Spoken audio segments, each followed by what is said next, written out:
চলো আজকে আমরা আচার্য গোপালচন্দ্র রায় প্রতিভা অন্বেষণ অভিক্ষা অঙ্ক নমুনা প্রশ্নপত্র যেটা রয়েছে আমাদের 3 নাম্বার, ঠিক আছে, সেটা সলভ করব। 3 নাম্বার যে প্রশ্নপত্র রয়েছে সেটা সলভ করব অঙ্ক। দেখো কি বলছে, 1 মিটার ফিতার দাম 5 টাকা 25 পয়সা হলে 5 মিটার ফিতার দাম কত? তাহলে কি করতে হবে? গুণ করতে হবে। একটা দাম 12 টাকা যদি জানি আমরা, 5টা দাম 10টা দাম সব বাকি পারবো। তাহলে গুণ করো, দেখো কি হচ্ছে। তাহলে 1 টাকা 25 পয়সা, 2 টাকা 25 পয়সা কে আমাকে 5 দিয়ে গুণ করতে হবে। 5 দিয়ে গুণ করা মানে এবার কি করব? পয়েন্টটা এখন দেখাবো, দশমিকে দেখা দরকার নেই। এখন আমার কাজ হচ্ছে খালি গুণ করা। 5 5 25 5 হাতে গেল 2, 5 দুগুণ 10 আর 2 12, 2 হাতে গেল 1, 5 দুগুণ 10 থেকে 11। এটা গুণফল হচ্ছে। এইবার দেখতে হবে 2 ঘর আগে দশমিক ছিল, 2 ঘর আগে দশমিক ছিল, 2 ঘর আগে দশমিকটা বসতে হবে। তাহলে 11 টাকা 25 পয়সা। তাহলে 11 টাকা 25 পয়সা খ উত্তর রয়েছে। খ তো ডাক দেব। ওকে, 2 নম্বর দেখো, 8 এর 3 হলো একটি প্রকৃত ভগ্নাংশ, অপ্রকৃত ভগ্নাংশ, মিশ্র ভগ্নাংশ, জটিল ভগ্নাংশ। এই ভগ্নাংশকে কিভাবে চিনতে হবে? ভগ্নাংশ তো ভগ্নাংশের দুটো পার্ট থাকে, একটা দাগের উপরে পার্ট লব থাকে আর একটা পার্ট হর থাকে, তাই না? এইবার ধর যেটা রয়েছে, লবের জায়গায় আমি 5 লিখলাম, এখানে 8 লিখলাম, তাহলে লবটা ছোট আছে। আমি লবের জায়গায় 3 লিখলাম, এখানে 8 লিখলাম। লবের জায়গায় 3 লিখে এখানে আমি 7 লিখলাম। লবের জায়গায় 4 লিখে এখানে আমি 9 লিখলাম। তো লব ছোট দেখতে পাচ্ছি আর হর বড়। যখন এইরকম হয় তখন তাকে কি ভগ্নাংশ বলে? তখন তাকে বলা হয় প্রকৃত ভগ্নাংশ। এটা যখন উল্টে যায়, যখন হর বড় হয়ে যায়, ধরো আমি 9 এর এখানে 5 লিখলাম, তাহলে যেটা প্রকৃত থাকলো না, তখন কি হয়ে গেল? অপ্রকৃত ভগ্নাংশ হয়ে গেল। তাহলে এটা দেখো 8টা বড় আছে আর নিচে 3 আছে, তাহলে এটা কি হবে? লব যেহেতু বড়, 8 বড় হরের থেকে, সেই জন্য এটা অপ্রকৃত ভগ্নাংশ, ঠিক আছে? তাহলে এটা অপ্রকৃত ভগ্নাংশ পেলাম আমরা। যদি এখানে দেখো 7 4 8 2 সংখ্যাটি দ্বারা গঠিত ক্ষুদ্রতম সংখ্যা। ক্ষুদ্রতম সংখ্যা গঠন করতে গেলে ছোট সংখ্যাগুলো আগে নিয়ে তৈরি করব আমরা। প্রথমে 2 আসবে, তারপর 4, তারপর 7, তারপর 8। 2 4 7 8 কোথায় আছে? 2 4 7 8 গ অপশনটা রয়েছে। তাহলে গটাতে দাগ দিয়ে দিলাম। যদি এটা অলিম্পিয়াড পরীক্ষা হতো বা ওএমআরসি পরীক্ষা হতো, তাহলে তোমাকে গোল করতে হতো। এখানে কিন্তু গোল করার থাকবে না, তোমাকে টিক মেরে করতে হবে। তবে 8 5 4 7 2 সংখ্যাটিতে 5 এর স্থানীয় মান। আগে এটা পড়েছি আমরা যে একক দশক হিসেবে ভাঙবো। একক দশক শতক এইটা 5 এ কি পাচ্ছি? হাজার পাচ্ছি। তাহলে 5 এর কত মান হবে? 5000 হয়ে যাবে এখানে। হ্যাঁ, ভাজক 12, 5 নম্বর দেখো, ভাজক 12 ভাগফল 13 ভাগশেষ 3 হলে ভাজ্য কত? তাহলে এটা কি করব?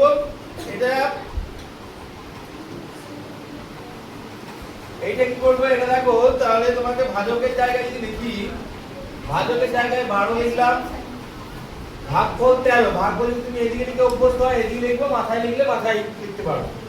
আর কি বলেছে? ভাগশেষ 3। তো বলছে ভাজ্য কত? এটা বার করতে পারবো না? খুব সহজ ব্যাপার। ভাজ্য আর ভাজক আর ভাগফল গুণ করব আর এটা যোগ করে দেবো, তাহলে হয়ে যাবে। তাহলে 12 13, 12 কে 13 দিয়ে গুণ, নাম তো গুণ তো আছে। 12 13, 12 12 144, আরো 12 যোগ মানে 156। 156 সঙ্গে এই 3টা যোগ হবে, তাহলে কত হবে? 159। তাহলে এটা ভাজ্য হয়ে গেল। তাহলে ভাজ্য 159 হয়ে গেলে হয়ে যাবে খ অপশনটা। 562 দিন সমান কত মাস কত দিন? এটা কিভাবে করব? তাহলে আমরা জানি কি 1 মাসে কদিন? 1 মাসে 30 দিন। তো 1 মাসে 30 দিন জানি, তার মানে 30 দিয়ে ভাগ করে দেব। 562 কে 30 দিয়ে ভাগ করে দাও। 30 দিয়ে ভাগ করার নামটা করা ইজি। 3 এর ঘরে নামটা করলে শূন্যগুলো আসতে থাকে। তাহলে 30 একে 30, 30 দুগুণে 60, 30 একে 30 গেল 6 আর এখানে 2 আর 2, ঠিক আছে? এইগুলো রাখলো। এবার কি হবে? 30 3 এর ঘরে নামটা 3 7 21, 21 মানে 210, ঠিক আছে, 3 8 24, 3 8 24 আর একটা শূন্য ছিল নামে যাবে, ঠিক আছে, তাহলে 240, 3 9 27, 270 হতো, সেটা হবে না, 270 বেরিয়ে বেশি হয়ে যাচ্ছিল, তাহলে এটা হলো, তাহলে 18 মাস 22 দিন, 18 মাস 22 দিন, তাহলে উত্তর হয়ে গেল খ। নেক্সট চলো, দুটি সংখ্যার গুণফল 272, একটি সংখ্যা 17 হলে অপরটি কত? এরকম ধরনের অঙ্ক দেখতে অলিম্পিয়াডে পড়েছিল। দুটি সংখ্যার গুণফল 272, ঠিক আছে, একটা সংখ্যা দেওয়া আছে, তার মানে ওই সংখ্যাতে ভাগ করতে হবে, 17 হলে 17 দিয়ে ভাগ করতে হবে, তাহলে আরেকটা কত পেয়ে যাবো, কারণ ভাজক আর ভাগফল গুণ করলেই ভাজ্য পাওয়া যায়, তাই না? তাহলে এটা করে দাও, 17 কে 17, বাস কত হবে, এখান থেকে 10 পাবে আর দুইটা নামবে, এবার 17 করে নামতা, 17 কে 17 করে নামতো করো, 17 করে নামতে কত হবে, 17 5 85, 17 6 102, কেটে যাবে, তাহলে কত পেলাম, হ্যাঁ, দুইটা লিখতে হবে,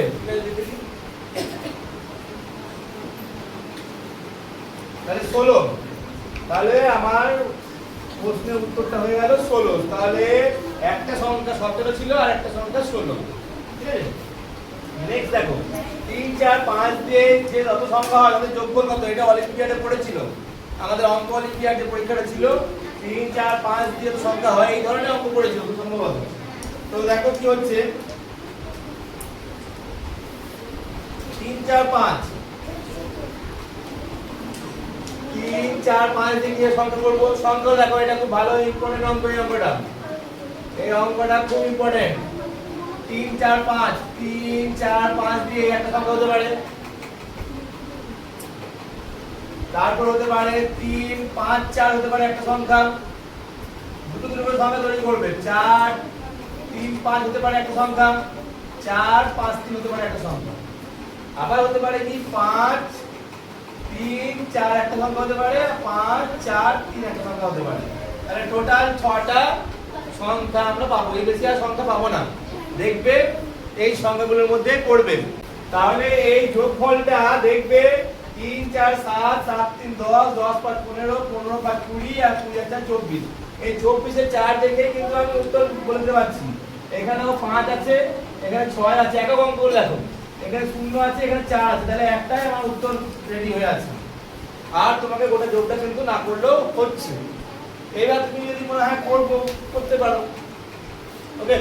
ভাগশেষ ভাজক অপেক্ষা, ভাগশেষ ভাজক অপেক্ষা, ধরো আমি এখানে ভাগ করছি, এখানে ধরো আমি 8 কে ভাগ করছি 5 দিয়ে, ওকে, তাহলে 5 1 কে 5, ভাগশেষ কত পেলাম 3, তাহলে ভাগশেষ সবসময় কি হয়, ভাজক অপেক্ষা 5 এর থেকে কি হয়, সবসময় কম হবে, যে কোনো সংখ্যায় ভাজক থাকুক না কেন ভাগশেষ কিন্তু কম হবে, এটা খুব একটা ভালো মানে একটা আইডিয়া, ঠিক আছে, এটা মনে রাখতে হবে, তাহলে এটা ছোট, ভাগশেষ ভাজক অপেক্ষা ছোট, ওকে।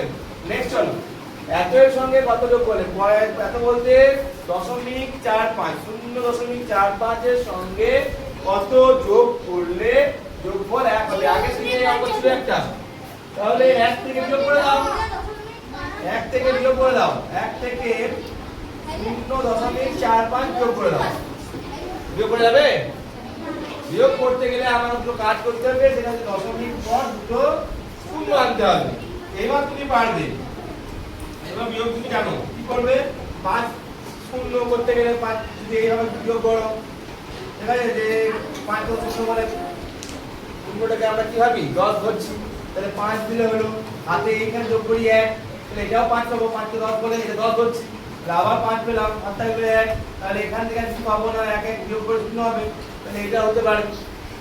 তোমার যদি এটা করতে অসুবিধা হয় তুমি তখন এটা উত্তর পাওয়া হলো, যদি অসুবিধা হয় তখন এটার সঙ্গে যোগ করে দেখবে, দশমিক 0.45 এর সঙ্গে অপশন গুলো দেখো, 6 5 যোগ করো, কত হচ্ছে 5 5 10 0 হাতে গেলে 1, 6 10 থেকে 11 1 হাতে গেলে 1, তাহলে 1.10 হচ্ছিল, তাহলে হবে না, এটা দিয়ে করলে তখন মিলে যেত, দেখো কি হচ্ছে, 0.45 এর সঙ্গে 0.55 যোগ করছি, 5 5 শূন্য 6 সরি 5 5 10 শূন্য আর থাকলো 1 4 5 9 9 1 10 শূন্য আর থাকলো 1 এই একটা এদিকে চলে এলো তাহলে 1 পেলাম অবশ্যই পেলাম তাহলে উত্তরটা আমার রেডি হয়ে গেল 7000 মিটার সমান কত কিলোমিটার এটা সবাই জানার কথা 7000 মিটার সমান কত কিলোমিটার কি করবে এক কাজ করতে পারি আমরা জানি 1 কিলোমিটার সমান কি জানি 1 কিলোমিটার সমান 1000 মিটার তাই না তাহলে যদি আমি এই 1000 মিটারটা এখন 7000 মিটার বলেছে 7 গুণ বলেছে এর সঙ্গে কি হয়েছে 7 গুণ করে দিচ্ছি 1000 এর সঙ্গে তাহলে এটার সঙ্গে আমরা 7 গুণ করব তাই না তাহলে কত হবে 7 কিলোমিটার হয়ে যাবে 7 থেকে 7 কিলোমিটার হয়ে যাবে উত্তর বুঝে গেছেন 1 কিলোমিটার আবার যদি উল্টো করে করতে হয় তাহলে এটা করতে হয় 7000 কে 1000 দিয়ে ভাগ করতে হবে তাহলে 7000 কে 7 দিয়ে তুমি ভাগ করে পাবে 7000 উত্তর মিলে গেল 7 হবে উত্তর 7 কিলোমিটার উত্তর হয়ে গেল ওকে নেক্সট চলো আজপুত্তু অন্ত কেন দেখো পাচ্ছ কিনা হলো না ছবিটা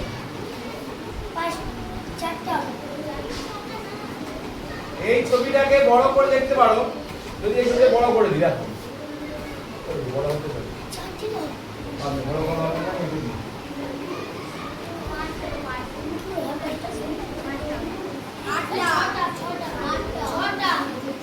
দেখো এরকম ছবি দিয়েছে তাহলে প্রথমত আমি যখন নাম্বারিং করছি একটা ত্রিভুজ দেখতে পাচ্ছ হ্যাঁ দেখতে পাচ্ছিস একটা দুটো তিনটে চারটা হলো এইবার দেখ এইগুলো দেখতে পাচ্ছিস এই একটা এই দুটো এই তিনটে এই চারটা ত্রিভুজ হয়ে গেছে এছাড়াও কি আছে এছাড়াও আছে দেখো পাঁচটা ঠিক আছে এই দেখো ছটা বুঝতে পেরেছো এবার দেখো কি আছে এবার দেখো সাতটা এটা নিয়ে দেখো সাতটা আর এই দিকটা নিয়ে হবে আটটা এইখানে টোটাল ছবি হবে 8টি এই ছবিটা তোমরা মনে হয় পরীক্ষায় ভুল করে চলো 16 নম্বর কোশ্চেন কি বলছে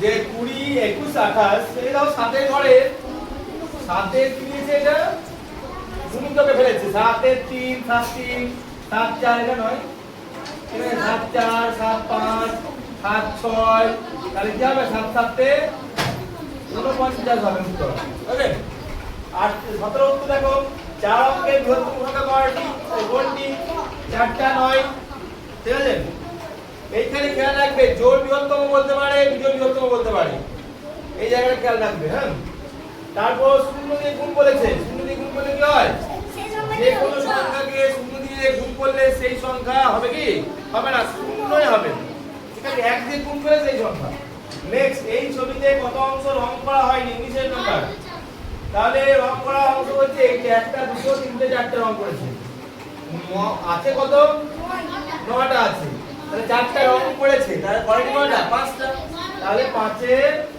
9 ভাগের মধ্যে 5 ভাগ রং করেনি এইবার দেখো বলছে 20 নাম্বারটা কোন ছবিটি বেমানান দেখো এখানে 4টা ত্রিভুজ আছে এখানে দুটো ত্রিভুজ আর এখানে তিনটে ত্রিভুজ আর একটা হচ্ছে আয়তক্ষেত্র বা চতুর্ভুজ এটা দেখো 4টায় আয়তক্ষেত্র এটা 4টায় গোল তাহলে কোনটা আলাদা এখানে একটা চতুর্ভুজ ঢুকে গেছে বা আয়তক্ষেত্র ঢুকে গেছে বুঝতে পেরেছেন তাহলে 20টা কোশ্চেন হয়ে গেল